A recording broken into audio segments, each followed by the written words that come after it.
Siyabingelela ukubukela khona ekhaya, ubingelela kumthazi lamini impetedifu Mpumalanga. Nkulunkulu amandla egameni lakho Jehova namandla Nkosi amakhosi mongcwele mdali wezomhlaba. Cela kuphila Nkosi amakhosi nokukhanya nenjabulo. Nhlanhla umsebenzi bafuna imali mhlawumbe kwesithunzi mhlawumbe kwilozi labo abanike ngekhohle amaphupho abanenkinga emndeni yabo Nkosi amakhosi ngiyabakhulekisa bagezeke umphumela wokubona bafisile igama lakho phakathi. Amen.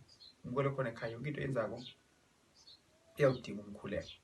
Babe into zakho sasahambi kahle, khuluma nomsamo, khuluma noNkulunkulu wakho, bese uyacela, bese uyazehlisa. Ukuzehlisa mngole khona ekhaya kuyayenza ukuthi impumela ibe khona kwezempilo yakho mngole khona ekhaya. Umncane umdala uneyinkinga, umncane umdala ungashona, umncane umdala ungaba lesiphiwo, ungaba nemandla sekusiza abantu. Inkosi ibusise mngole khona ekhaya. Isiphiwo lotho ungakanani siyafika kuwo umncane noma umdala. Umuntu wambukeli phansi, umuntu nomuntu into aphiwe nabakubo la kuNkulunkulu wakhe mngole khona ekhaya. Mthanda mina uthini sizakala la uhamba khona. Inkosi ibusise ikhayisele kunikeza amandla Jehova benawe. God bless you.